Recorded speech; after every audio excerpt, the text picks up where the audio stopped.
What's up, everybody? How you doing on this beautiful day? Today we're here with more previews and spoilers discussions. This is my favorite time of the year. It's amazing. Today is actually going to be a little bit less editing heavy than the last video because I got way in over my head realizing that this spoiler season's only a week long, so it's like a bajillion cards. So literally just downloading the PNG file of each of them, cutting up all the audio, putting it up there, like I just didn't have enough time for it this weekend, given how crazy work's been. So I hope you don't mind and are understanding, and that today will be a little less editing heavy, and we'll pretty much just be going through Scryfall. One thing that will allow us to do is I'll even be able to cover, we'll scroll by the commons and uncommons, the draft chaff that I didn't really cover in the previous video, because I wanted to hit the big hitters. So I'll just be covering every card, as it'll help me catch up so that come Monday, come like Wednesday and Friday, maybe I'll be able to have more time and be able to put together a better edited video for you guys. Let me know if that's even important to you or if it's worth the time. I'm here for you guys, but otherwise we'll get into the video with our first card. We covered classification last video, that's what it is. So first we've got this one, let's see what it does. Harmless Houseplant, love the fake names in Scryfall. 1 and a green for an instant, destroy target artifact or enchantment, and you could cycle it for 2. It's actually pretty huge. People are even playing Naturalize right now. Although the other version of Naturalize where you can exile a card from the graveyard, that effect seems to be more important at this point, given Brokos, who we covered yesterday, the Sultai mutate dude who can come from the yard a million times, Uro, Kroxa, Woestrider, Elspeth Conquers Death, synergies. So that seems like it'll be better than this for the most part, but for limited this will be great, and come rotation this will probably be pretty neat.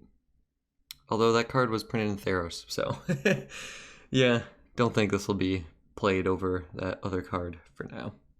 Then we got Shredded Sails, 1 in red, instant, destroy target artifact, or it deals 4 damage to target creature with flying, cycling 2. I could see this seeing some main deck play, given certain formats. There's some 4, because okay, so we got Cat Oven right now. This will be able to destroy Oven easy, and killing flyers. If we have some flyers that are important, off the top of my head we have Archon, that has 4 toughness, that could be killed. This could kill a small Krasis. This can't kill a Dream Trawler. If black-red aggro becomes a thing, or mono-black, it could kill that, the Spectacle dude who costs 1 black Spectacle for a 4/4 flying trample. Could kill him. So yeah, given the right format, I could see you playing at least a best of 1, maybe like 1 or 2 of these main deck. We got Blood Curdle, which is pretty much just for limited. Then we got the Crystals, which I think are really cool. I love me some 3-color Shenanigans, so the mana at standard seems good enough already. All the best decks for a long time have been 3 colors, and we're already getting another rare cycle of lands in this set, so that could maybe even make the mana better. So it seems limited playable for now.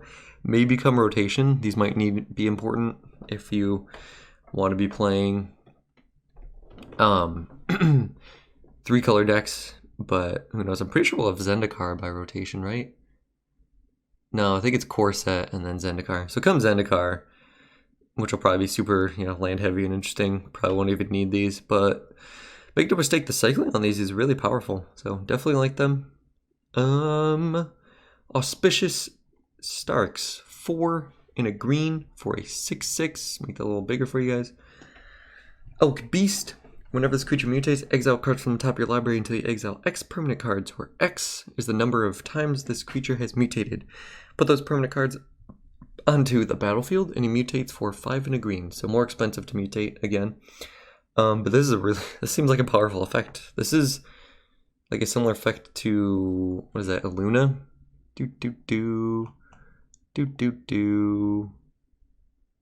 Aluna, Apex of Wishes. Non-land permanent card, put that on the battlefield.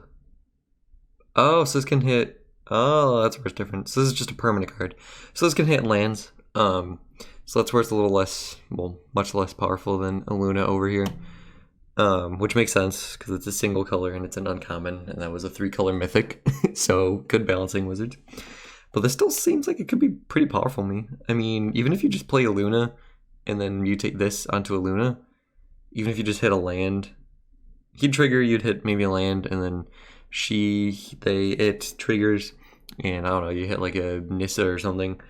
That's still pretty powerful. So yeah, when I read this the first time, I was thinking, oh, a permanent card, that's amazing. But yeah, then I remembered it can hit lands. So much less powerful. I feel like you'd really have to be abusing it to make sure you get enough triggers to where hitting land isn't a problem. But even then, putting land on the battlefield, like, this could just be a glorified Risen Reef, you know? But instead of drawing the non-land ones, you put them on the battlefield. I don't know, I could see myself, especially come rotation, maybe playing a couple of these. Maybe I'm a little too ambitious, but like, you know, turn 5 Yarak, turn 6 mutate this onto Yarak. Let's go, dude. 6/6 Death Touch Lifelink. Put 2 permanent cards from the top of your library onto the battlefield. Trigger again. Yeah, I think this could be pretty good. You have to be like all in and trying to abuse it if you just get 1 or 2 triggers out of this. Just hitting land would just feel super bad. So you either need that or ways to have land triggers be powerful too, like Dread Presence and Dryad of the Elysian Grove. So, ooh, maybe he could be cool in the Sultai Citadel deck. But for now, he just seems only powerful if you can abuse it. Otherwise, he's just not that great. Next we got General's Enforcer, white-black for 2/3 human soldier. Legendary humans you control have indestructible, and you can pay 2 white-black to exile target card from a graveyard. If it was a creature card, create a 1/1 white human soldier creature token. Okay, so spoilers, I looked ahead a little bit. There is some legendary humans that are pretty powerful, so I think this guy will actually be a role player in the Abzan Humans deck, which seems to be the color pairs they're pushing for humans. I haven't seen any yet though, I didn't look that far ahead. If there's a Lord, paying 4 mana just to get rid of a card from a yard. I mean, there's powerful cards, right? We got Uro, we got Kraxa, we got Woestrider, we got Brokos, the mutate dude, the Sultai mutate dude. Some crazy cards that you want to exile, right? But 4 mana just to make a 1/1 isn't affecting the board enough against the current meta. If your opponent has a Dream Trawler or Nissa or an Elspeth Conquers Death or something, like, I mean, it's good against Elspeth Conquers Death, but like, it needs to be bigger than a 1/1. So you need something that can either give them, I don't know, like haste or +1/+1, or dude, if you could give those tokens Death Touch, that'd be sick.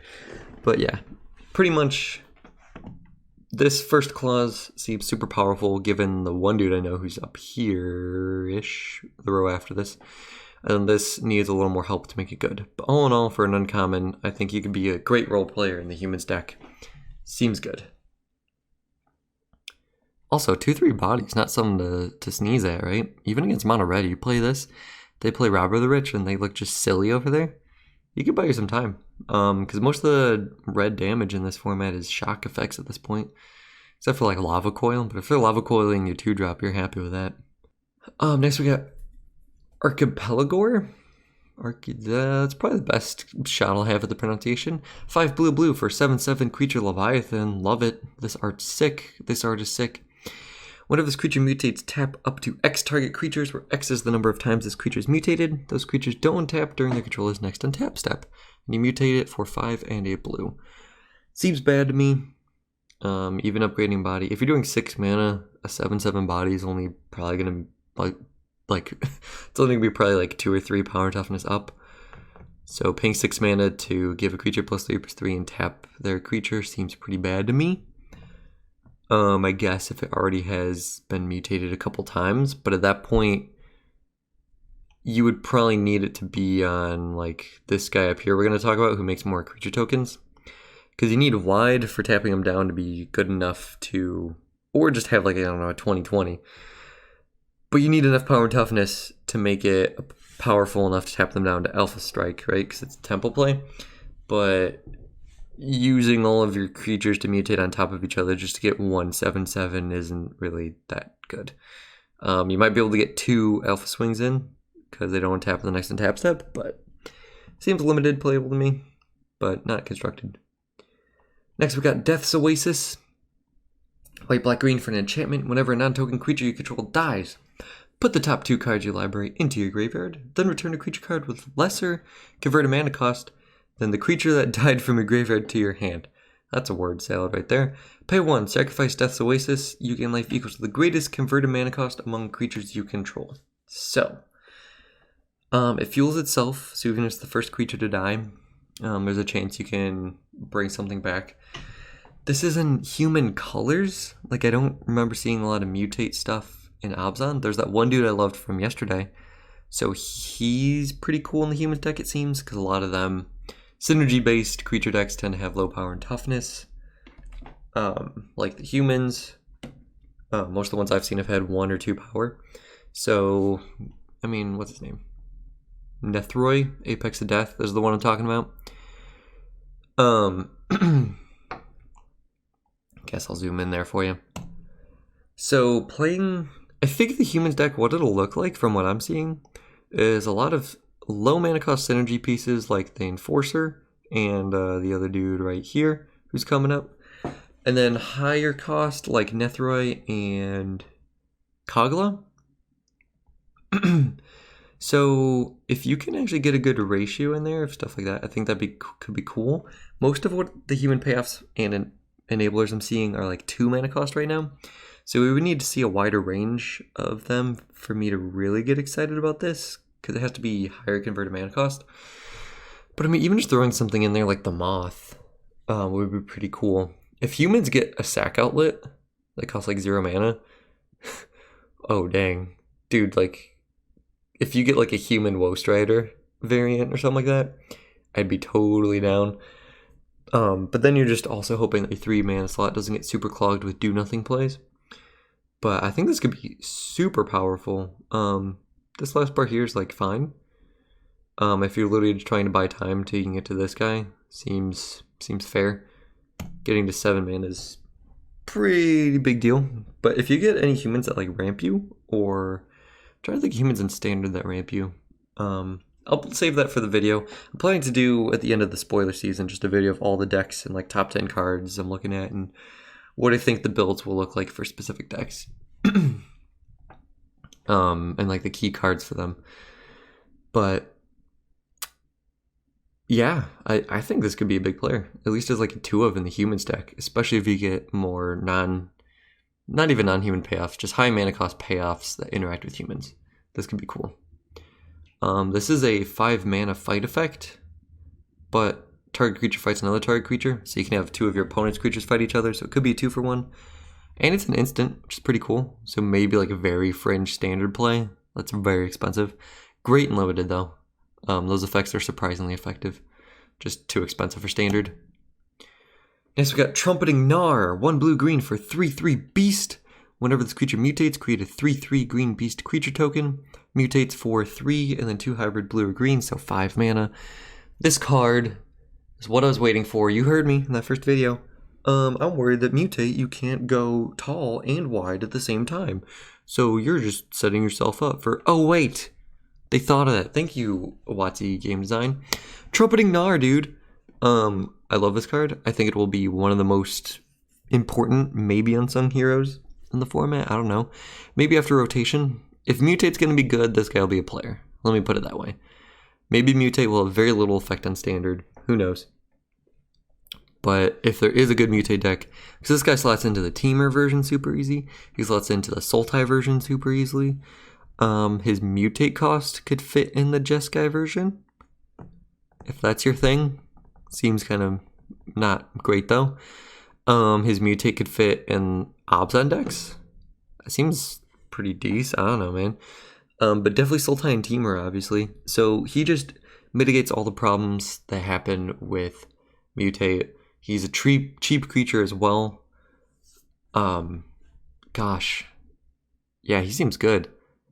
I love everything about him. He's good as a 3 mana 3/3 easily find rate for something that just poops out 3/3s every time you mutate. And a lot of the Teamer cards I'm seeing, the more powerful mutate effects tend to replace themselves anyway. So this guy mutating makes another 3/3. That's like a card's worth of value. So mutating onto another creature, you're not effectively down a card. Illuna puts another card onto the battlefield, so you're effectively not down a card. Nethroi does the same thing. So combining a bunch of those mutate cards together where you can effectively just keep on adding more stuff to the board while mutating onto the same creature, or creating more 3/3s that you can mutate onto if they kill your other payoffs. Just seems good to me. So I think I love it most in the teamer deck right now, just because we've seen better mutate effects. Sultai seems better for, you know, one mutate creature having longevity like Brokos, whereas Teamer seems better for explosive synergy based adding to the board type effects. But we'll see. I don't know. Sultai is Yarok, so never count it out. Because we all know Yarok's the best, right? Yeah, love this card. Easily, probably, so far, probably top 5 cards in the set for me. Cheville, Albania Monsters, black, green for a 1/3 legendary human rogue creature with Death Touch. At the beginning of your upkeep, if your opponents control no permanents with bounty counters on them, it's gotta be a better way to say that, right? Put a bounty counter on target creature or planeswalker an opponent controls. Whenever a permanent, there's no A there, that's what got me. An opponent controls the bounty counter and it dies, you gain 3 life and draw a card. Maybe if they said, put a bounty counter on a creature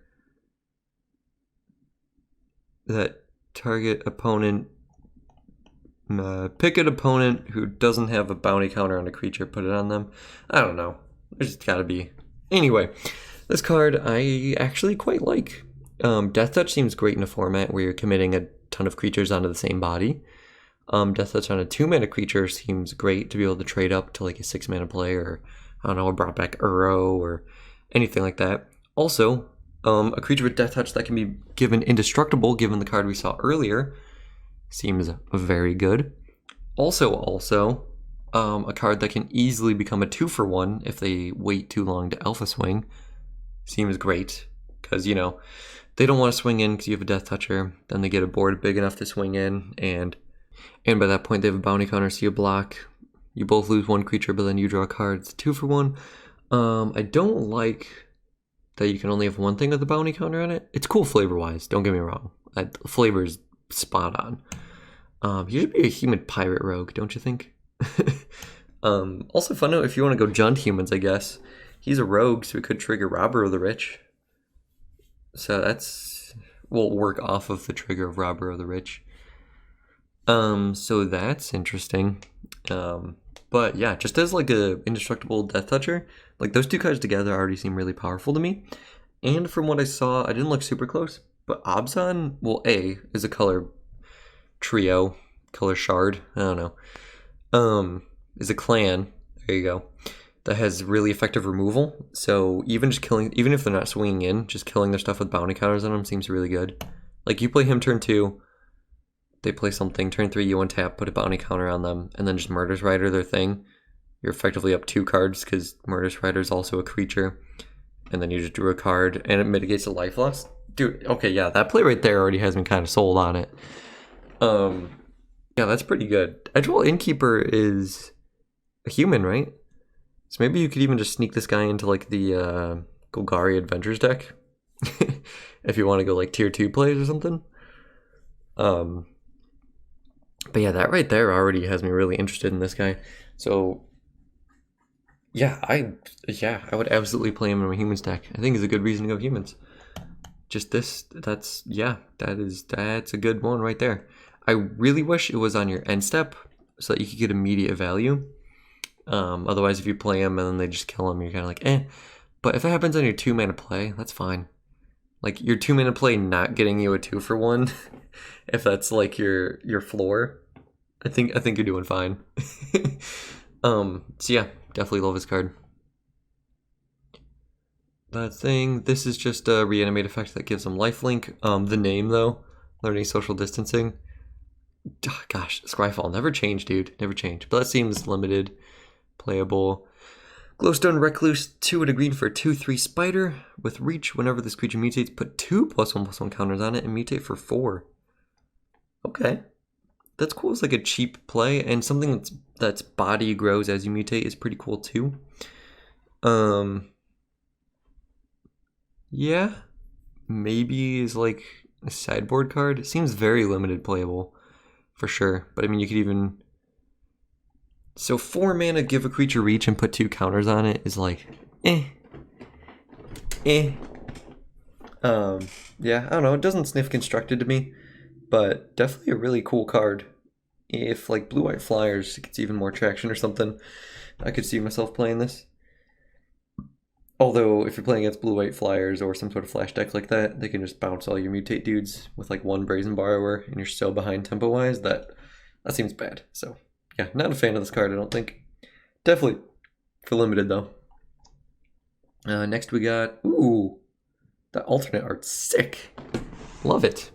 We got Call of the Death Dweller, 2 and a black for sorcery. Return up to 2 target creature cards with total converted mana cost 3 or less from your graveyard to the battlefield.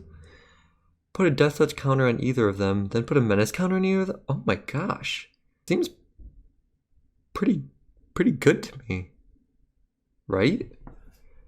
Because we'd seen effects, like in Dominaria, I mean it was limited, but we played cards that said just return 2 creature cards from your graveyard to your hand.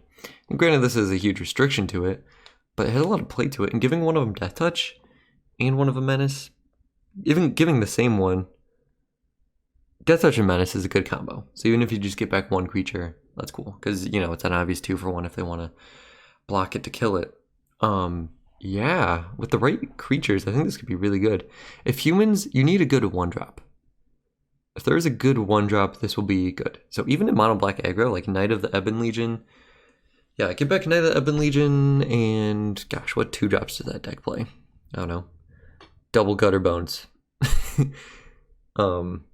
Yeah, I think the viability of this card will depend entirely on the 1-drops and the 3-drops. Because you either want a 3-drop that's good enough to, that's like super good enough to bring back, or a 2-drop and a 1-drop. But I would keep my eye on this. Because there is even that other card that costs 5 mana, and you can get back a 1-drop, a 2-drop, and a 3-drop. And that was seeing play for a while, until like Throne of Eldraine came into Standard. So saving 2 mana to, you know, cut one of those creatures out of this, and putting some counters on them, that seems cool. Yeah, if the right creatures are printed, this seems powerful to me. Keep an eye out.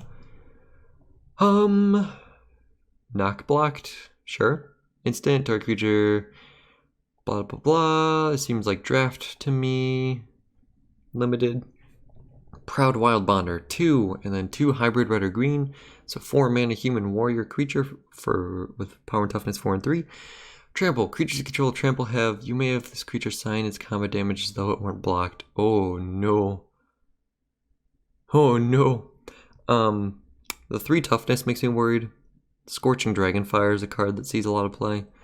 Main deck now, especially with black-red aggro, or black-red aristocrats. Cat Oven, Woe Strider, you know what I'm talking about. Mayhem Devil. So that's worrying. Seems really good and limited. Easy to cast. And there's a lot of trample creatures put in the set. So if board stalls are a huge thing, I don't know, I could maybe see myself playing 1 or 2 of this. This is like a fun sideboard card or something. Also, this thing's so cute. But Sniff's more limited to me than constructed. But who knows, man. Mythos of Nethroi. 2 and a black for an instant. Destroy target non-land permanent if it's a creature, or if green white was spent to cast this spell. Okay, so it's either a murder that's easier to cast, or if you cast green white black to cast it, it's a kind of like a Maelstrom Pulse. That's cool. People are saying, like, having a real hard time reading this from what I saw. First of all, Seb McKinnon just killing the game again. My favorite artist in Magic right now, just by far, for sure. Yeah, I think this seems really good to me. Like, really good. Might be competing with Murder Strider, but again, 3-color decks. Like, double black is already kind of tough. Granted, black, green, white's pretty tough too, but the fact you can still cast it, like its fail state is a murder, and then your game plan is to have it be a Maelstrom Pulse effectively. This is just obviously good to me. I don't think you guys need much to look at for me to realize this is good. But yeah, so it costs 2 and a black to destroy creature, black, green, white to destroy any non-land permanent. Amazing. Yeah, and this is what I'm talking about, dude. With Shovel, play him, play this, play Murder Strider. I don't know. Seems good. Seems good. Best believe I'm gonna be playing these two together. Yeah, this is a good reason to go Absalom. Okay, and you have Assassin's Trophy, dude. Like Absalom's just gonna have ridiculous answers to everything, man. And historic, they really do have Maelstrom Pulse, so like, wow. Yeah. Anyway, this is a counterspell with cycling, so it's a little bit better than counterspell. Not actual counterspell, just counter. The spell named counter. Whatever. Flourishing Fox, 1 mana. Ooh, for a 1/1. Whenever you cycle another card, put a +1/+1 counter on Flourishing Fox, cycle for 1. Art is cool. I love 1-drops. You know, we're looking for it with this. Doesn't seem to fit into the humans package. I was looking for this. But with cycling, this and cycling works together pretty well. Seems more limited playable to me. Unless we have a lot of other cheap cyclers. I'm trying to think, what colors are they going for cycling? Blue, white? Seems pretty usual. But then there's the red one. Blue, white, red. Interesting. Yeah, seems more limited to me. Phase Dolphin, 2 and a blue for a 1/4 elemental whale creature. Whenever Phase Dolphin attacks, another target attacking creature can't be blocked this turn. Yeah, too slow for constructed, I'd say. 3 mana for a 1/4 body is meh. But if you can mutate onto it, maybe that's pretty cool. But even then, you still need 2 creatures to be good for this to be doing its thing. I did see, I think there's a 3 mana 2/2 that when it deals combat damage, draw a card. These two will be an awesome combo in limited. So yeah, do that for sure. Reconnaissance Mission, 2 blue for an enchantment. Whenever a creature you control leaves combat damage to a player, you may draw a card to cycle for 2. Yeah, so blue-white, cycling, weird evasion creatures, drawing, looting, seems to be the limited thing. But, yeah. And keep in mind the way this is worded, each time, so if you attack with 3 creatures and all 3 of them hit, you draw 3 cards. If it said, whenever 1 or more creatures you control deal combat damage, draw a card. So, yeah, that's pretty legit, dude. Wow. Yeah, that could be a way to... That's your replacement Curious Obsession, right, guys? Just kidding. Not nearly as powerful. But, I don't know. Maybe it could see in some fringe play in some, like, Boggles decks. Boggles? Slippery Bogle? It's Boggles decks. Or the Blue-White Flyers deck, I guess. But I don't really see any decks in Standard right now that are really going to want it. Not a lot of decks that go wide with Mutate so far, so... and it doesn't fit in the human colors. And the non-human colors seem to be Mutate colors, so yeah. Sabertooth, 2 mana 3/1, clearly limited. Wingfold Terran, 6 mana for a 3/6 dinosaur. When it enters the battlefield, it gains your choice of flying or hexproof, pretty much. Limited. Mythos of Spandex. I'm just calling them Spandex. 2 white for a sorcery. Each player chooses an artifact, creature, or enchantment and a planeswalker. An artifact, creature, enchantment, and a planeswalker from among the non-land permanents they control. Then sacrifices the rest. If black-red was spent to cast a spell, you choose the permanent for each player instead. Heyo. Oh, dang. That's pretty cool. So, gosh, what was the card that was played when, like, Bant Company was a thing? Gosh, I can't remember it. But it was a powerhouse. So if you get to, like, super creature-heavy matchups, this could be pretty legit against, like, a board stall. Mardu colors are pretty interesting for that, though. Haven't seen a lot of Mardu stuff. Just Snapdex, really. Spandex. Literally, when I say Snapdex, I feel like I'm making a joke, and I realize that's his actual name. But the mana cost is pretty prohibitive on this one. White, black, red. It's pretty necessary, but you won't be casting this till late game, usually.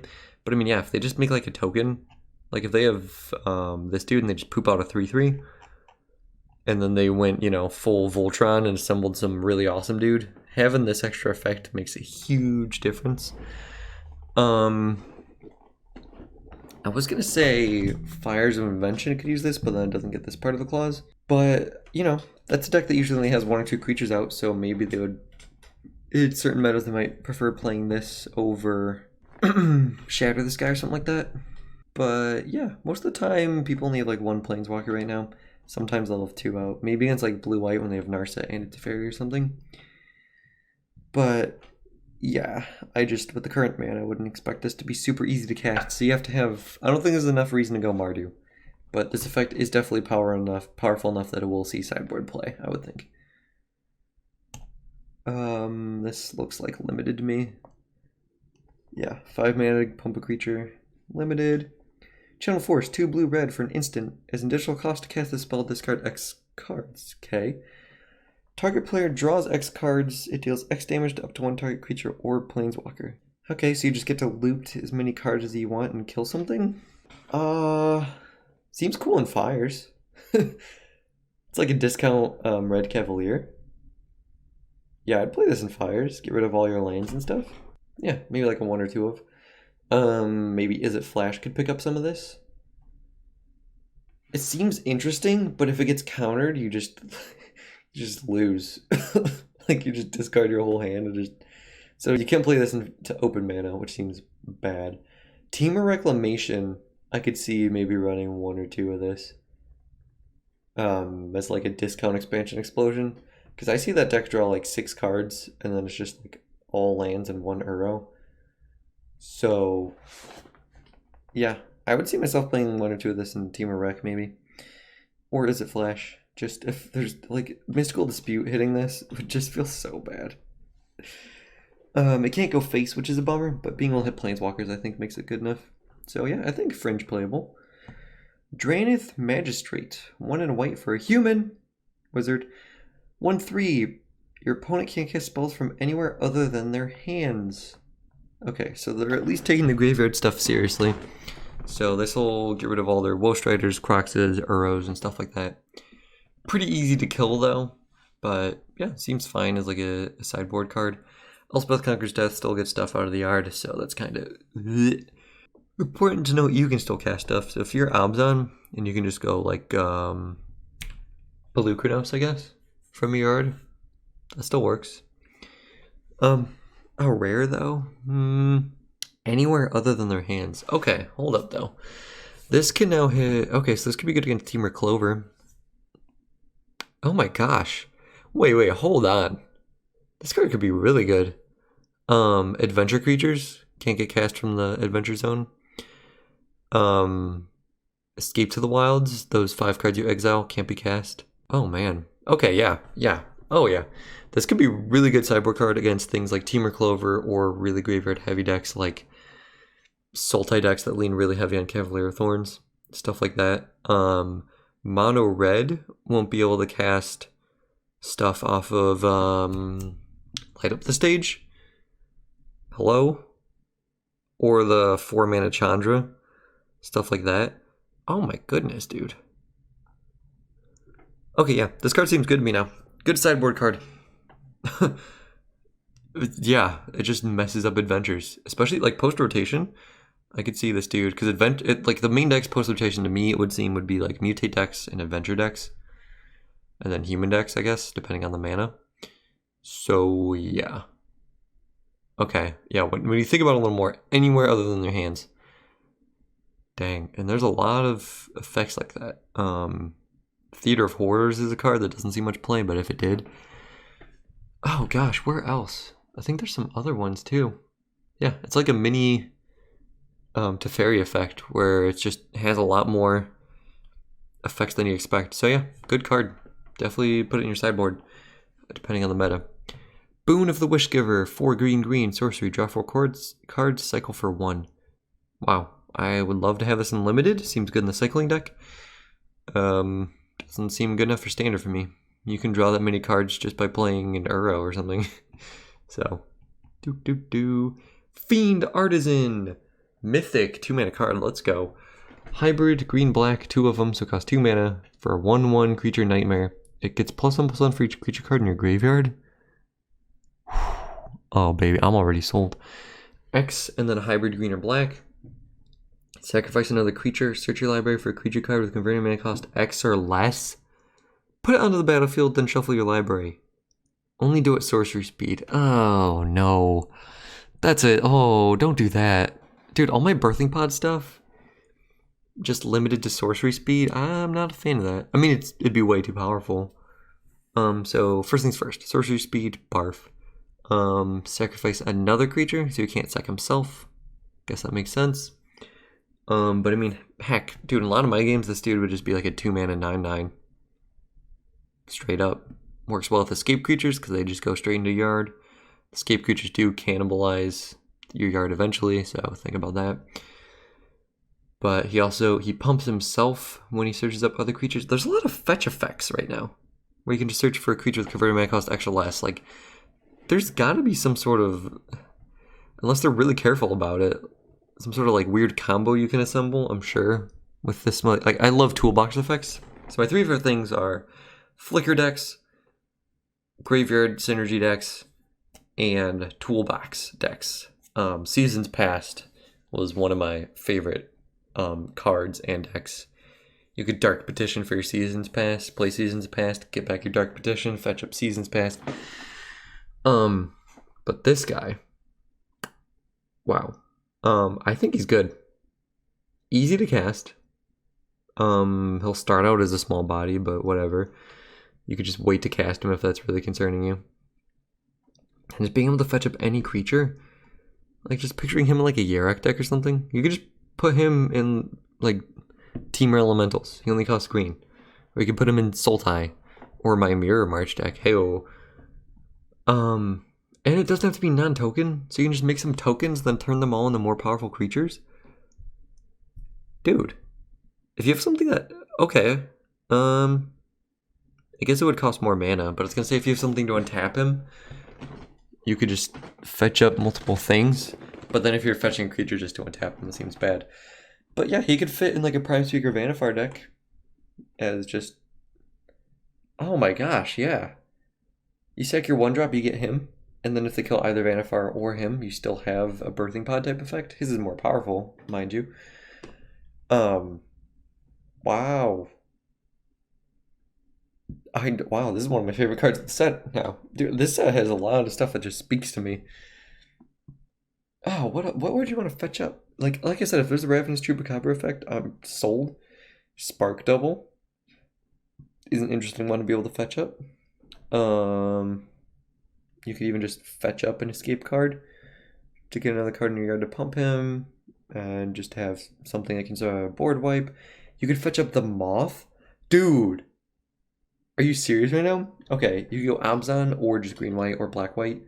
You get the Brood Moth. Every time you sack the creature, it comes back right away. You get another creature. If they board wipe you, you just get back all the ones that don't have a flying counter on it already. This card in the Moth deck, definitely, for sure. Let's go. Love this card. Oh my goodness. I'm trying to think of what else. Oh man. Yeah, that's pretty disgusting.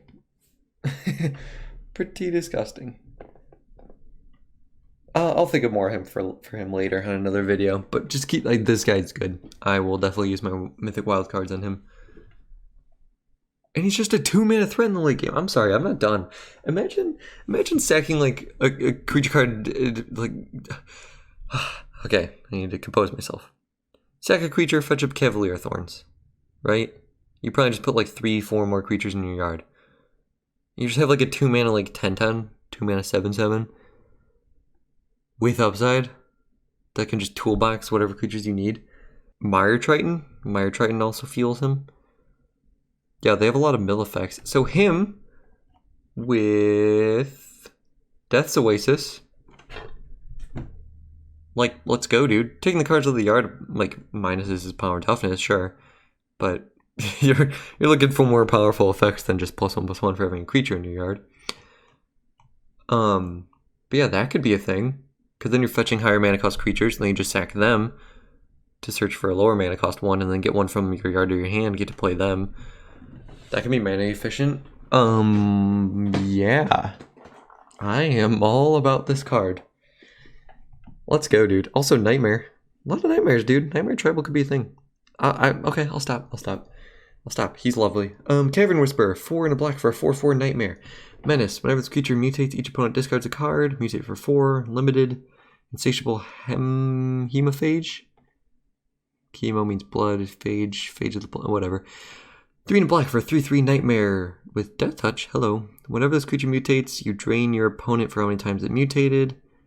See, that doesn't seem as powerful to me because mutate's such a mana intensive thing that, like, you know, you do this like 3 times.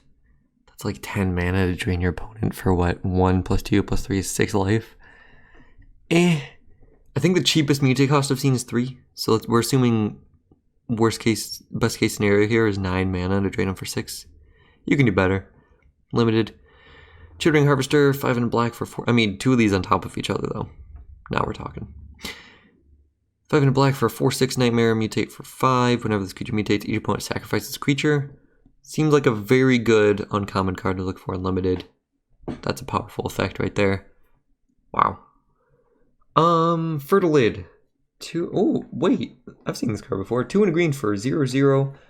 Ooh, another card that combos with this guy, by the way. Get him back for free. Let's go, dude. Andy ramps you up to nethroi, and he fixes your mana. 1 and a green. Remove a +1/+1 counter from him. Target player searches the library for a basic land card, puts it onto the battlefield tapped, then shuffle your library. So 7 mana to ramp you twice. But you can chump block with him first. If you can proliferate or put more counters on him, you can fetch for more. So I'd have to look up things that put +1/+1 counters on stuff. Vivian Reed? You can do that. What's that dude? There's a 3 mana planeswalker from War of the Spark that puts +1/+1 counters on creatures. And creatures with counters on them can tap for mana. So then he could also fuel his own ability. That seems Janktown, but Vivian Reed seems like interesting to me. You can just untap on turn 5 with like a 4/4 Fertilid. Well, you make up a 6/6, then you attack. Then you pay 4 mana to ramp you twice. I think this card could be cool. I think its biggest thing right now, what I'm seeing, is with this guy. Get him back for free.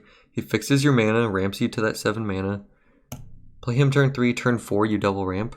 So on turn 4, okay, overall mana costs 3 more than like an explosive vegetation, right? But, which I think is in standard right now. No, it's the one that fetches gates, but same difference. The 4 mana spell that you fetch up 2 lands. But I think you're paying the 3 mana for extra creature synergies, which I think could be worth it in the right format, may become rotation. He is an elemental, but he costs 3 mana, so you have to play him like after the Risen Reef. But yeah, him fetching stuff up would trigger Omnath, so that's pretty cool. I'm trying to think what else. You can have them fetch up lands. I guess that's probably not going to come up, but I think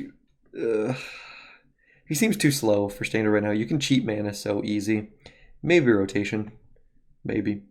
Dreamtail Heron, 4 and a black for a 3/4 elemental bird with flying. Whenever it mutates, draw a card. Excellent for limited. Too expensive for constructed. Maybe if these two right here were switched, maybe you could talk me into it. I guess you can mutate into... You could go turn 2 frog, turn 3 this guy. That's fine. Most of the playable mutate creatures just put it straight on the battlefield like a Luna. I mean, that's a high bar, sure, but like, whatever. Limited. We already talked about Yodaro. I changed my mind on him. I think he's just a little too much work. He needs very specific decks that can go very long to have him be playable. Or a deck that can ramp very effectively so that, you know, by the time you cycle them a second time, if you draw a third one, you'll just play it straight up. But by that point, you don't even want to cycle the other two. So it almost feels like to me, this down here is like a bonus if you're really struggling to hit lands and you already cycled 3 of them. Whereas the better part is that he's just like a payoff for a ramp deck that can cycle. That's how I see him at this point. So he could be fine. Might have to see it though. General Kudro of Dranith, 1 white-black for a legendary human soldier. Important. 3/3. Other humans you control get +1/+1. Well, there's the Anthem effect we were looking for. And literally, yeah, 1 mana up in the curve from that dude. Okay. Whenever Hey, or another human enters the battlefield under your control. Exile target card from an opponent's graveyard. What? Pay 2 and stack 2 humans. Destroy target creature with power 4 or greater. Yeah, okay. Yeah, so these seem... That makes this guy seem a lot better, since now those 1/1s are doing more than just gumming up the board. They're now 2/2s, and if you do this twice... The fact the other one costs mana is what makes me kind of tentative about it. Pensive, I would say. Yeah, but the fact they can turn into kill spells makes me feel like this synergy here can actually be pretty good. That's a decent curve. Either of those two human 2-drops into this guy seems pretty good to me. This is also a way to kill the creatures with bounty counters on them from Cheville. Chevel? I'm gonna get Cheville. I like Cheville. Which can help mitigate like the 2-for-1 nature of this if you're not doing tokens. It would be a 2-for-2 at that point. So if this costs like 1 or 0 mana, I think this would be amazing. The fact it costs 2 mana makes me feel like it's pretty good. So yeah, definitely seems like a big player for the humans deck. Yeah, and it hits the opponent's graveyard for free, which is pretty sick. Most of the stuff you're gonna want to hit with it. Oh my gosh, because then it turns into this guy you pay for, exile a card from your opponent's graveyard. You get a 1/1. If it's a creature card, then that 1/1 triggers again. You get to exile off of him. Yeah, so you can cannibalize people's graveyards pretty quick, which is really important for this format. So yeah, it seems like humans are like the hate bears answer to this format, kind of. Like the modern humans to the storm mutate creatures and graveyard stuff. I don't know. But yeah, seems good. Skull Prophet. Green-black for human druid. 3/1. Add green or black if you tap it, or tap it to put top 2 cards of the library into your graveyard. Need to see more graveyard shenanigans to think this is any good. It does work with the oasis we mentioned. So that's kind of cool. Does ramp you, does fix your mana, but that 1 toughness is just not going to do it to me. With Mayhem Devil in the format, with Shock in the format, with every 1-drop and mono red in the format, that's a heavy price to pay, dude. Heavy price to pay. I'd rather have a Paradise Druid at that point. But he is a human, so we'll see. Alright, let's see what this is all about. Trump Shard, not real. 2 and a green sorcery. As an additional cost to cast this spell, reveal a creature from your hand. It deals damage equal to the revealed card's power to target creature or planeswalker. That's green removal I can get behind, bro. If mono green's a thing, this we'll see play, I believe. Can't think of any other fight effects in Standard that are as good. This and Vivian, mono green Vivian now. No, 4 mana Vivian I should specify, because now there's multiple. Yeah. Yeah, just seems good. Definitely good for limited. Fringe playable for constructed. Dharma's Ambush is better for any Gruul colors, but any colors that have green and don't have red. But what would that be? Okay, so Simic. I could see Simic maybe playing this, but because I was gonna say Sultai just has black for removal spells. Teamer has Dharma's Ambush instead. So yeah, or green white. But green white has Banishing Light and Elspeth Conquers Death. So yeah, maybe not that great in the format right now, but could be playable. Sorcery speed 2 worries me. Alright. Odd the Evens, that's not a real name. 3 and a black sorcery. Choose odd or even. Exile each creature with the converted mana cost of the chosen parity. Huh. Dude, if you go up against someone playing that Garuga deck, where is she? Oh, she's here somewhere. There she is. Only even converted mana cost. This is real, guys. I put a Void Winnower in the last video as like a joke, but oh yeah, this will be a great sideboard card if that comes up. Otherwise, I don't think it's very good, to be honest. 4 mana. It's obviously a meta call, so in the right meta, it could be super good. Like, I'm trying to think of a deck that would work around this. I was gonna say mono red, but Annex is a 3-drop. So if they have all 1-drops and an Annex, it could be good. If they just go all Steamkins and Torbrands and Robber the Rich, sure. It just seems like you can do better. Like, you could just play Ritual Set instead, you know? Is it creatures? Creature. So maybe against something ramp it could be good. It would hit an Uro, it would hit a Risen Reef, it would hit Cavalier of Thorns. Yeah, what are the decks from the format? It would hit Cauldron Familiar and Woe Strider and Bantu. It could hit Gutter Bones as well from that deck. And Mayhem Devil. But again, all these decks I'm listing, like 90% of I'd rather just have Ritual of Sit. Or Cry of the Carnarium. So maybe after rotation. Or if there's decks that go up to 5 and 7 mana plays, maybe that's what you do. But yeah, not super impressed with it, but I think it'd be a role player. Maybe a sideboard card if the meta gets really odd. Cool card though. Mythos of Vadrock. 2 red for sorcery. Mythos of Vadrock deals 5 damage to dividers you choose among any number of target creatures and or planeswalkers. Okay. If blue is spent to cast a spell until your next turn, those permanents can't attack or block, and their activated abilities can't be activated. I don't really like this card. If you could flash it back, if it was small enough you could flash it back with Vadrock, that'd be good. Vadrock, oh man, Vadrock, I guess. But 4 mana to 5 damage spread against a couple dudes.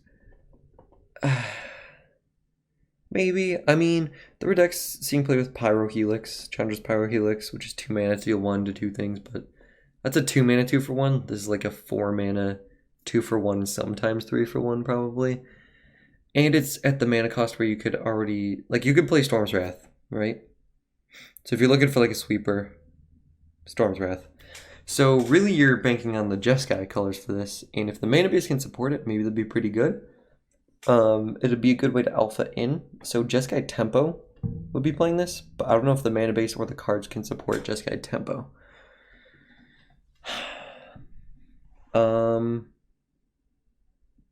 Jeskai Fires, I guess, could use it to Alpha Strike.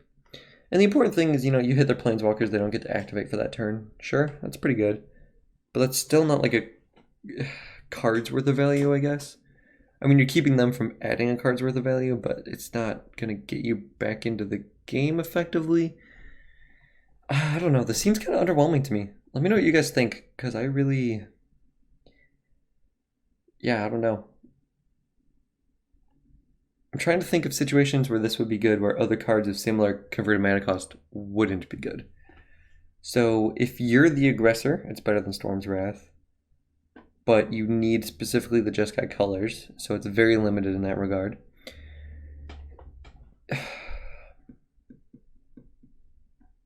Like Lava, if you're just going to kill one creature with it, Lava Coil will just cost 2 mana. Scorching Dragonfire costs 2 mana. If you want to get a 2 for 1 easy against mono red, Chandra's Pyro Helix is better. But I guess this would have a better top end. But again, 4 mana against mono red is a lot. Yeah, maybe rotation, but I don't see this being... Well, no, Storm's Wrath is in the same sets. Yeah, I'm not impressed by this. Valiant Rescuer, 1 in white for a 3/1 human soldier. Whenever you cycle another card for the first time, each turn create a 1/1 human soldier creature token, cycle for 2. Okay, so humans are getting in on the cycling nonsense. And it's each turn, and cycling its instant speed, so you can get 2 humans a turn. So I guess maybe you could go super cycling heavy, and then him on turn 2, him on turn 3, cycle 2 more. So turn 4, you cycle twice for 1 mana, and then destroy something. That'd be interesting. If you get like an enchantment or something that pays you off for cycling stuff, I think I could get more behind this. But this isn't enough for me right now. Limited playable, I would say. Seems pretty cool. Back for more. 4 black-green for an instant. Ooh. Return target creature card from your graveyard to the battlefield. When you do, it fights up to 1 target creature you don't control. Oh, baby.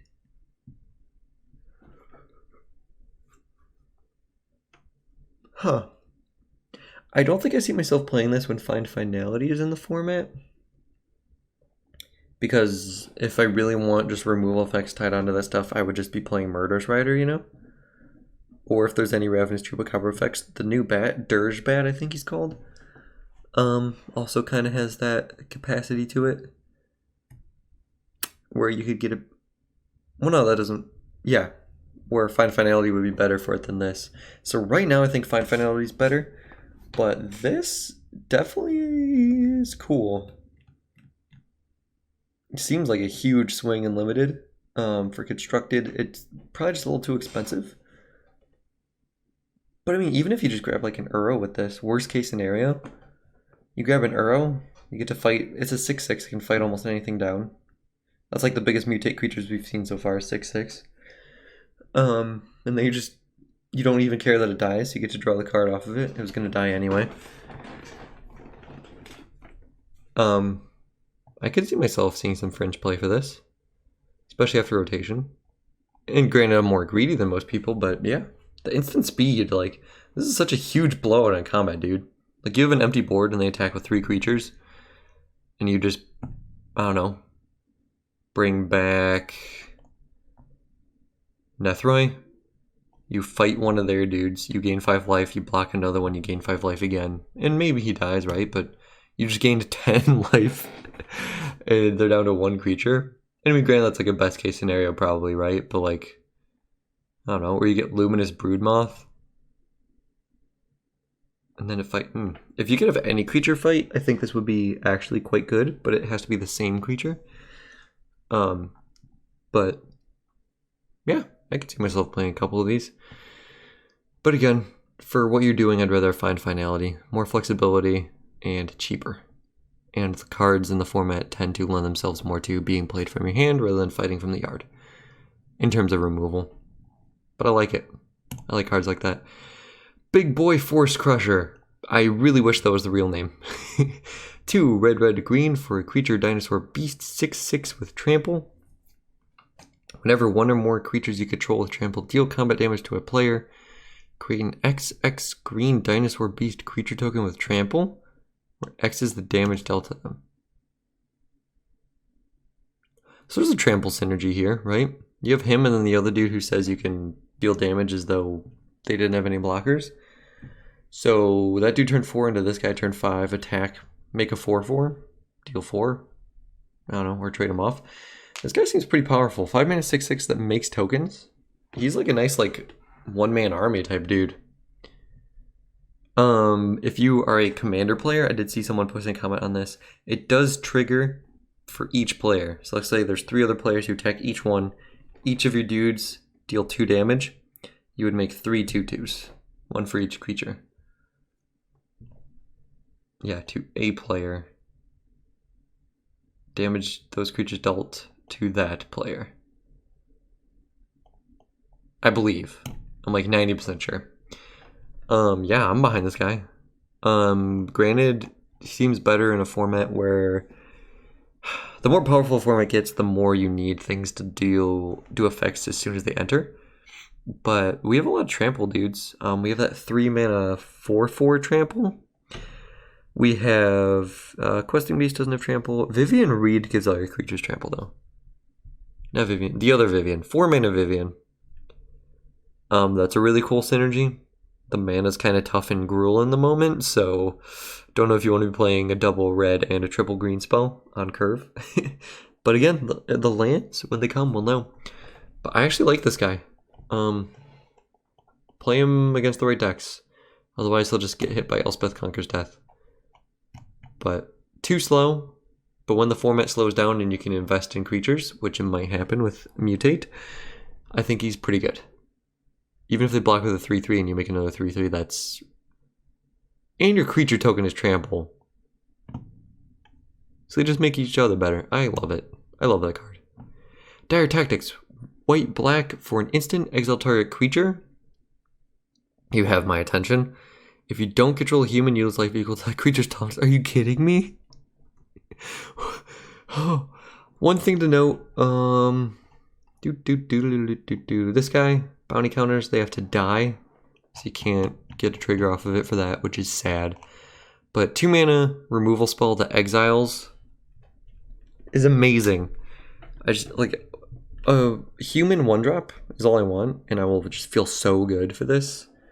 I did make a deck a while ago. It was Abzan Adventures, and I think most of the cards in that deck are creatures.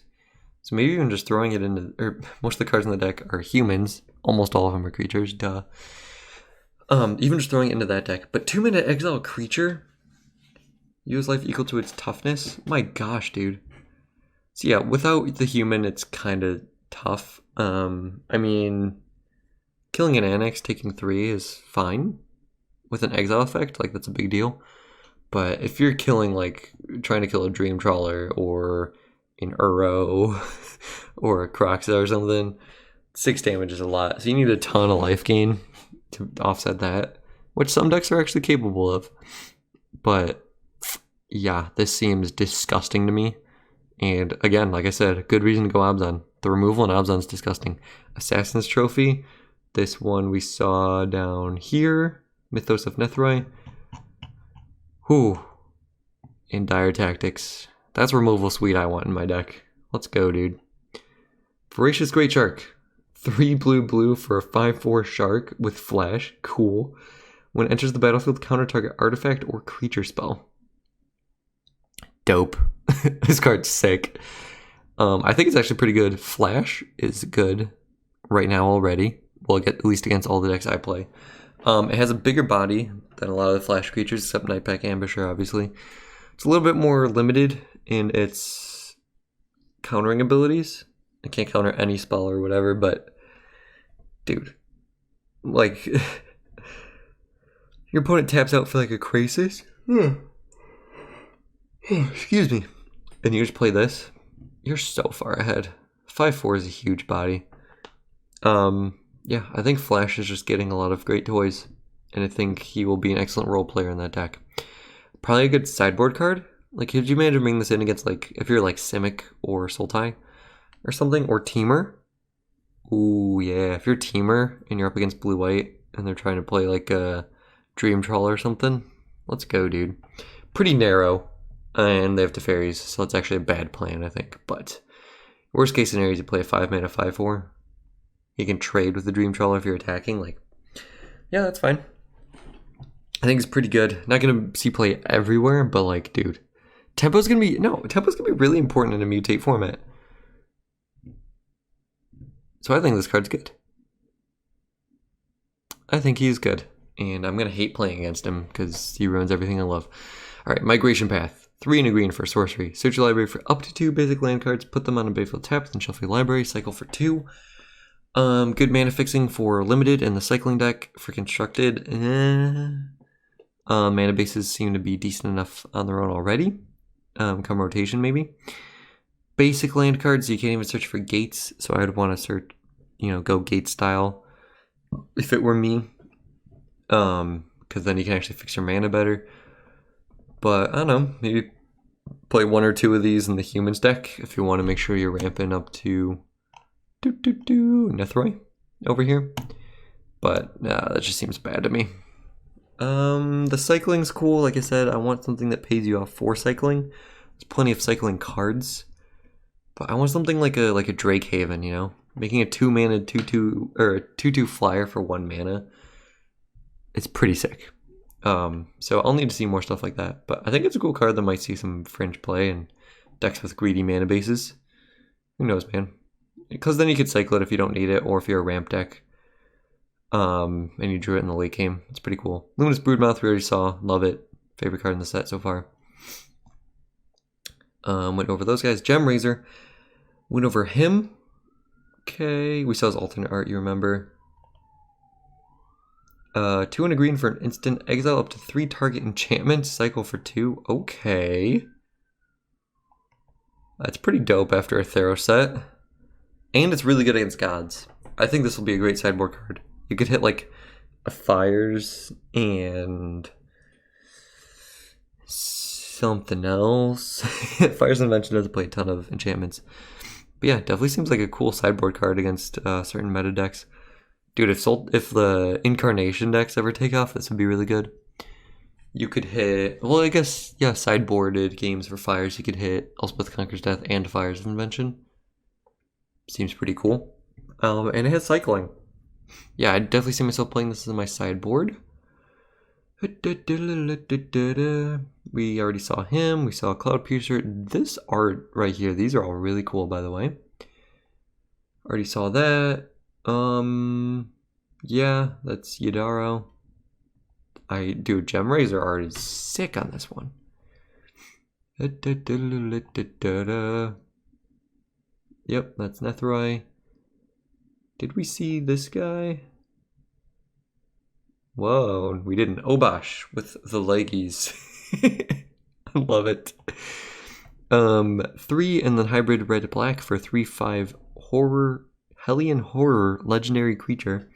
Companion, each non-land card in your deck has an odd converted mana cost. Well, that sweeper we saw seems even better now.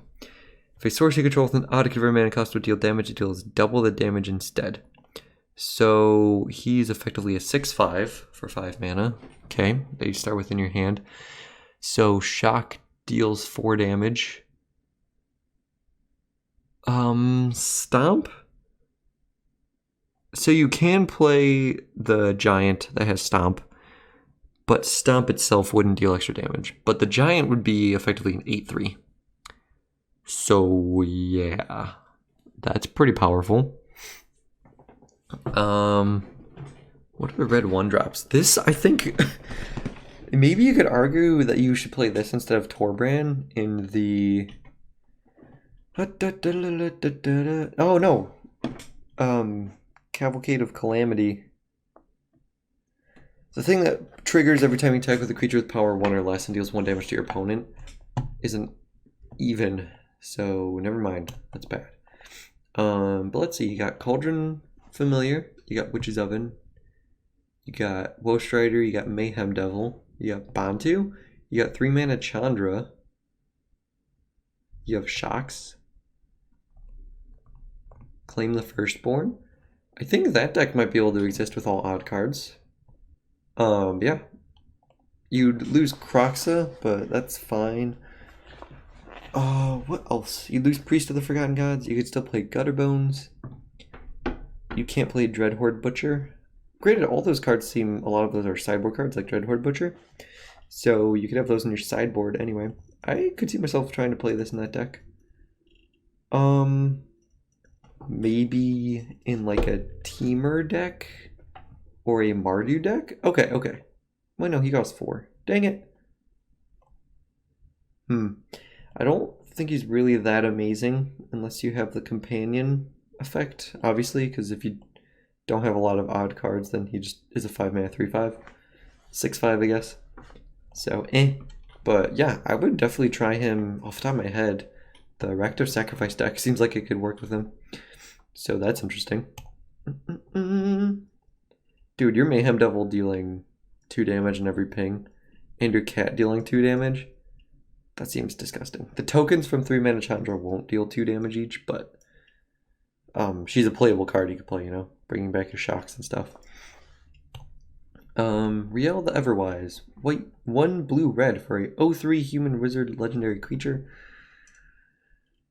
It gets +1/+0 for each instant and sorcery card in your graveyard. Okay. Whenever you discard 1 or more cards for the first time each turn, draw that many cards.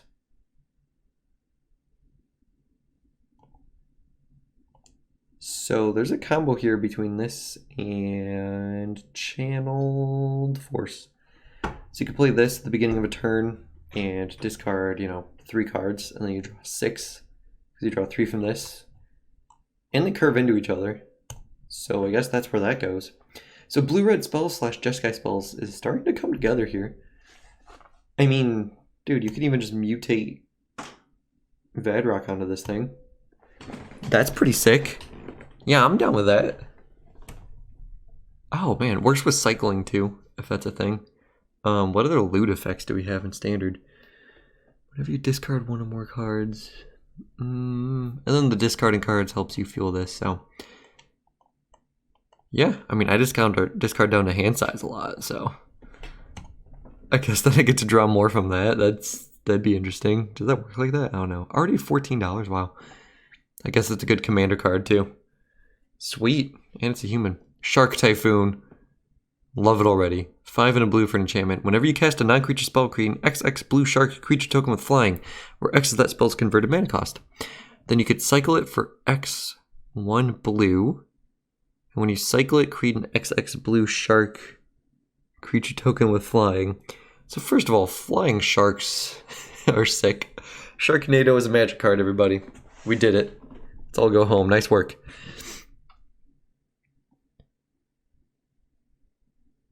Yeah, no, that seems good.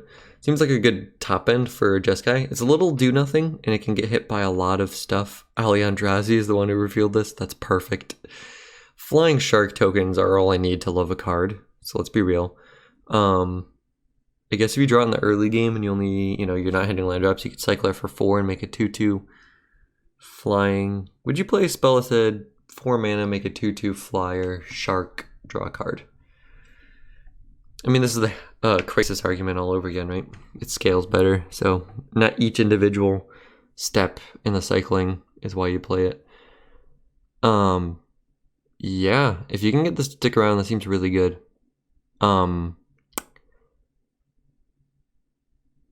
Yeah, because the only other payoffs like that we have are Thousand Year Storm, and you can't really be running creatures and non-creature spells. Like, this lets you not have to play all the spells in one turn to get the payoff, whereas Thousand Year Storm you need to. Like this, you could just play 1 or 2 spells. Yeah, I love it. Don't know if it's going to be amazing. It just seems too vulnerable in the current format to me with enchantments being so targeted. But if you could get this to stick, you're going to be overrunning your opponent real hard. Great for the memes at the very least. Mythos of Bracos. 2 green for sorcery. If blue-black was spent to cast it, search your library for a card, put it in your graveyard. Then shuffle your library. Return up to 2 permanent cards from your graveyard to your hand. So, wow. 2 green, it becomes that card from Throne of Eldraine, where you return 2 cards to your hand, but they have to be permanent cards, but that's fine. We can handle that. Just play all creatures and planeswalkers. And then if you use Sultai colors to cast it, it's a Diabolic Tutor that also gets a card from your yard. That's good value in my opinion. I'm down for this card. I will absolutely play it. You know what's a permanent card in Sultai colors? Yarok. That's all you need. Yarok's all you need, man. Ooh. Wow, yeah, the art is cool. Seb McKinnon, did he do all of these? I love it. Seb McKinnon, man. If he just did every Magic card, I'd be happy with that. I think this is pretty good. Like sideboard, it'd be a good sideboard card. Maybe 1 or 2 max in the main deck. It's very slow, but my goodness, if it isn't some powerful card advantage. Wow. Yeah, I don't know if I have anything else to say. Just there's a lot of like tutor effects right now. We can just search for permanent cards, creature cards. We got Vanifar. We got that 2 mana dude we just saw. We have the finale, the green finale. And now we have this. They want you to find the creature cards you want, man. Alright, Stormwild Caprador, 3 mana for 1/3 flyer bird goat. Cool types. Non-camera damage will be dealt to him. Prevent the damage, put a +1 on the counter. For each damage prevented this way. You have my attention. Him on turn 3, Storm's Wrath turn 4. Win. Yeah, that seems pretty good. Put him in a Blasphemous Act deck. Let's do that. Him and Boros Reckoner. Yes, please. Yeah, it seems pretty cool. I don't know if it's not constructed playable. Maybe against mono red or like blue red spells. You need at least 1 trigger on him before he's like a real card. So that's my concern. Don't really know if he's constructed playable, but I will certainly try. Make sure you guys keep me accountable. I want to play him into Storm's Wrath. Let's do it. Podsig Shore Shark. 5 mana, 4 blue for a 4/3 shark beast with flash. A lot of fast sharks here. Whenever this creature mutates, you may return target creature an opponent controls to its owner's hand. So 4 mana, instant speed to make your creature a 4/3 and bounce a creature. That's fine, but again, you're commuting all your creatures. Maybe for like a flash deck and like you just Brazen Borrowed someone turn 2, turn 3 you played your Brazen Borrow, Turn 4, you're going to mutate onto the Brazen Borrower. Now you have a 4/3 flyer, and you bounce your dude, and you can mutate again and just keep them back. If they're like a tap out deck, like Sultai or something, and you're just bouncing Cavaliers to the hand over and over, I could maybe see this. Against any go wide deck, it seems very bad. Limited playable, maybe 10% chance, 6% chance of like sideboard tempo plays. 1% chance. There he is again. Ooh, what is this guy? Blarg Beast. Love the name, Scryfall. Killing it. 2 black green for a 4/4 creature nightmare beast. Love the type, love the art. Whenever this creature mutates, return target permanent card from your graveyard to your hand, and you mutate for 2 and hybrid black or green, so 4 mana. Wow. Card advantage, dude. Let's go. Let's go, dude. Oh my gosh. Yeah, I love this.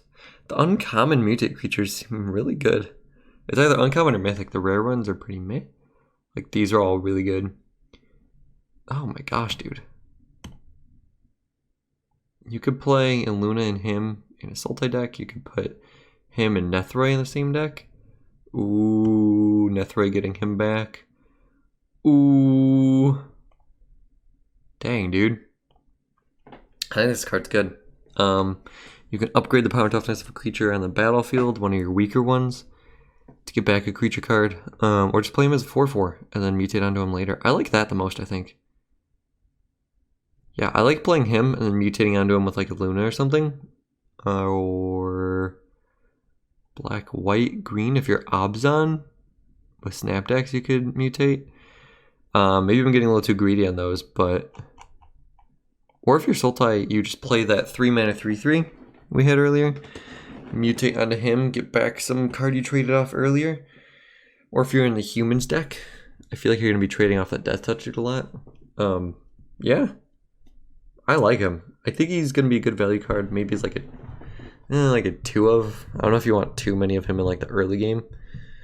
Depends on how quickly you're going to be trading stuff off. But in the right matchup, like... Dang, dude. Like, if you play like a Paradise Druid, right? Mutate him onto it.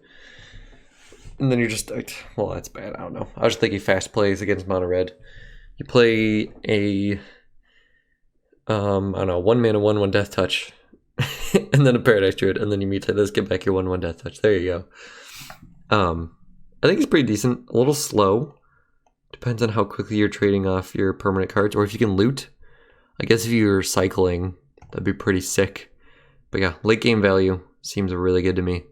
Flexible mutate cost, good body for its rate. And just like cheap cards that have decent bodies that are good mutate targets later on are also just super valuable. And now that we have like 2 or 3 of those, I'm getting real excited for these bigger guys to be able to mutate on them.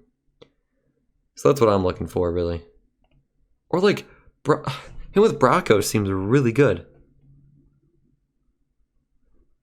Like, you play him out as a 4/4, your opponent kills all your other stuff. You mutate Braccos onto him, upgrade him into a 6/6, return the other thing they killed. And then if they kill this guy, you play your other Blarg Beast, mutate onto him with... I mean, that's super slow, but I'm just saying, there's some value plays to be had here. Alternate art on him is disgusting, by the way. Footfall Crater. Ooh, it's the last one? Wait, how much more? Okay, just a few more. Sorry, my throat is hurting so bad. Footfall Crater. 1 red for an enchantment or enchant land. Enchanted land has tap. Target creature gains trample and haste until end of turn and cycle for 1. I think this is actually pretty good. I guess you're playing 1 mana behind your curve in order to be able to give anything haste. But giving things trample also combos well with the other dudes we saw earlier. Such as this guy and this guy. So that's pretty cool. For creatures that trigger when they deal damage to the opponent, that seems also quite good. And you could cycle it if you have more than 1, because once you have 1, you effectively don't need the other ones. I actually kind of like this card. In the right deck, I think... Okay, here's my prediction. Limited in the right deck, yeah, very good. Constructed, gosh, this pouncing shore shark art is so cool. Constructed. Maybe Fringe play in like a Bake Gruel Beaters deck. Maybe. But yeah, I think that's pretty powerful. Because people used to be playing, remember like Dinos? Where you'd play like the 2-mana 1/2 that could give Dinos haste? That was like a big deal. Granted, he made them cost 1 less, and this does effectively the opposite. So that's where I think this won't be very good. But who knows, man? Could surprise you. 4 Spring Cleaner. 3 and a green for 3/4 Beast. Whenever this creature mutates, search library for a basic land card, put on the battlefield, tap, then shuffle your library. Mutate for 2 and a green. Oh my goodness. I like this. I like this a lot, actually. Dude, turn 1 Arboreal Grazer. Turn 2 Spring Cleaner. Let's go, dude. Fix your mana, ramp you. Because the big problem usually is turn 1 Grazer, turn 2 Uro. Maybe sometimes you just don't have a land, but this guy guarantees you a land. And he fixes your mana by searching whatever land you want. I think this will actually be a good card in the right decks. I think it will. I think I will play it. Might be suboptimal. Especially with Uro in the format. But in a deck that doesn't have blue, you best believe I will try it out. Dang. And then just playing like, you play this guy, you mutate this guy into something turn 3. Or turn 2 if you have Grazer. Next turn you mutate the same dude onto himself. Search for 2 more cards. Let's go, man. Let's go. But no, I think this guy's actually going to be good. We had 3 mana search for land cards with slight upsides earlier. And this one actually affects the board. You know? So it's actually kind of a big deal. I am super down for this.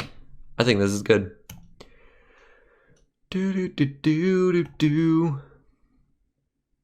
And it fulfills the problem, not in the best way ever, but a 4 mana 3/4 is better than just a dead card, which is what a lot of those ramp cards in ramp decks were. So its fail state is a mediocre card.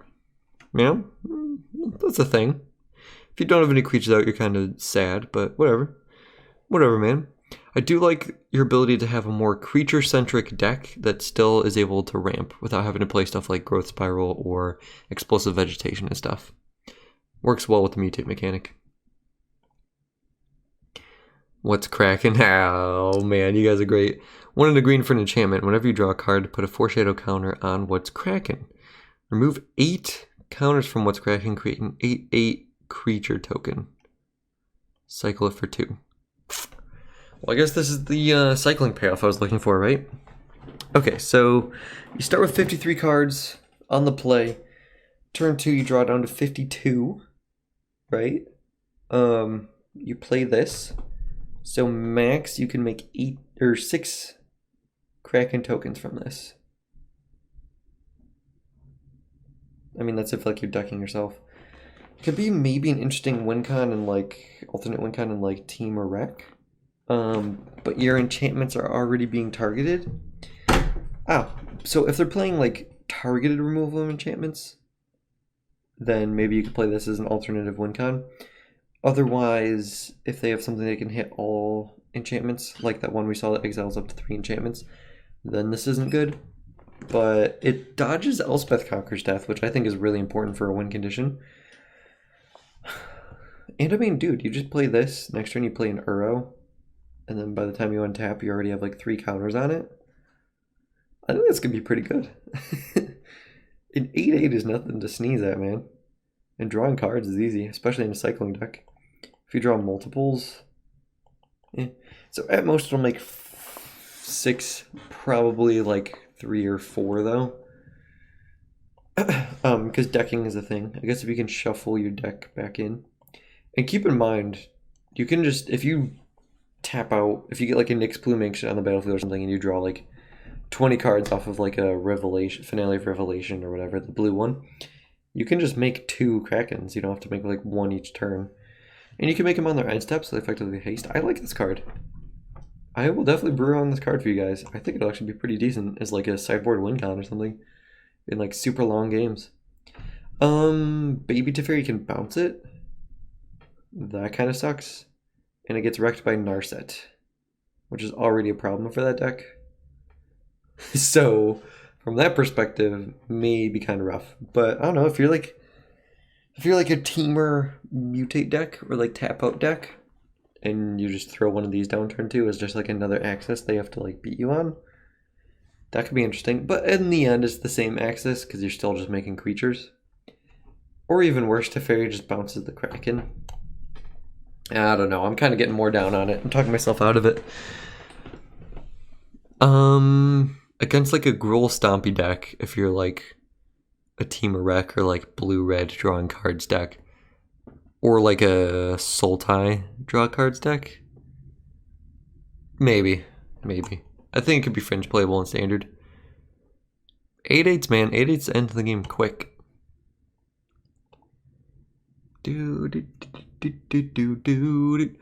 Recycling Monitor, 4 in a red for a 4/4 creature lizard. When it enters the battlefield, exile target card.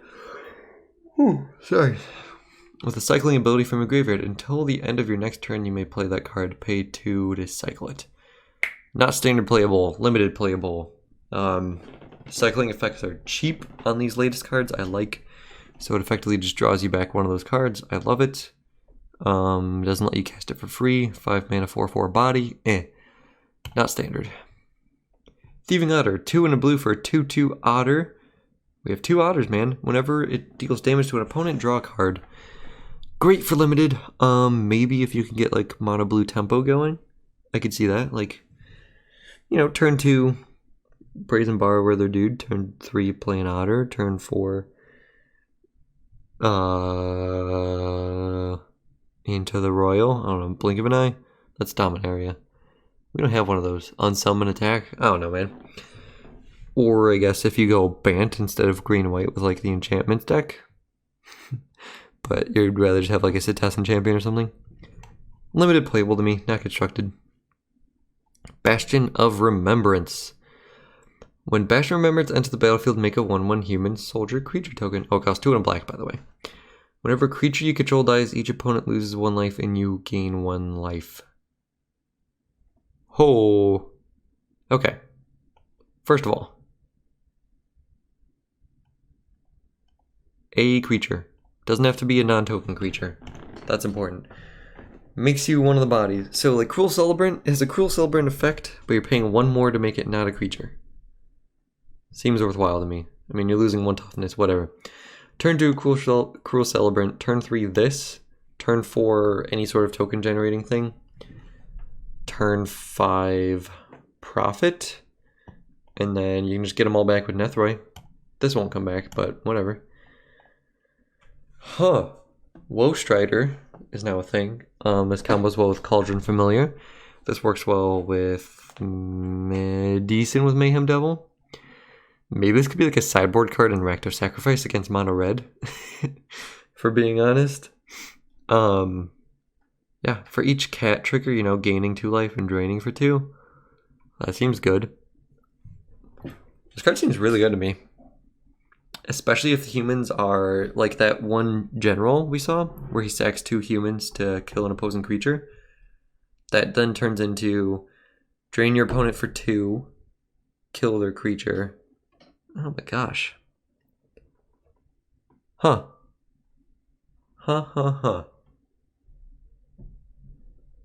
And the human it makes also, you know, obviously works with human synergies. It can be a 2/2 with the that general we saw. There's also Icon of Ancestry. Is that still standard legal? I think so. Which can also pump humans, so it can effectively be a 2/2 or a 3/3. But yeah, I think just as like a Blood Artist effect that they can't kill just as a creature seems pretty powerful. Although to be honest, we have so much graveyard interaction and value at this point that maybe you want it to be a creature so you can just get it back again. But yeah. Oh man. Oh, sorry, God. I totally see myself playing this in I don't know, like Black White Aristocrats. Might try it out in Black White Aristocrats. Black Red Sacrifice, maybe. At least sideboard play against aggressive decks or something. Yeah, just another thing. Because then if you're like Rakdos, right? They have to deal with your enchantment of this thing. your creatures, which work well off each other, and your artifact in the oven. So that's a lot of different creature types they've interacted with, and planeswalkers, if you're running like the Chandra and stuff. Oh my gosh. Yeah, so this works really well with 3-mana Chandra, where you have to sacrifice the creatures on end step. So if they have no creatures out, you're hitting for 4 damage a turn. If you have Chandra and or Mayhem Devil out, oh man. Yeah, the more I think about this just works really well in the decks that want it. So I think this will be, at the very least, a sideboard card in those decks, maybe a 1 or 2 of in the main, at least at rotation. But, well, rotation, a lot of them won't exist because Ravnica will be out of here. But yeah, I could see myself trying a 1 or 2 of. Seems really dope. Huh. Also enables Spectacle in those decks. So, man, so if you want to play Theater of Horrors, you can also get card advantage out of it. Yeah, I like the card. Well, oh man. Alright guys, well, finally caught up. Hopefully I can keep up with them. For the time being, I'll probably post the spoilers from Monday and Wednesday. I'll post that on Wednesday morning. And then the spoilers for Wednesday, Thursday, I'll post on Friday. And then probably the last spoilers for Friday, maybe on the weekend if I'm feeling ambitious, or that Monday. And then we'll start brewing. I'm hoping, I haven't gotten the invite yet for the streamer event. But as far as I know, Wizards is just super behind and haven't sent them out. But if they do that, I'll see if I can actually stream the event. I'll try that on Twitch maybe. I'd love to be able to stream on YouTube, but don't have enough subs for that yet. So help a bro out, guys. And then I'll definitely stream on YouTube. I'd be happy to do that like every weekend. But otherwise, thank you guys so much for watching. Let me know what you think. Otherwise, I'll check you out in the next video. Hope you have a wonderful day.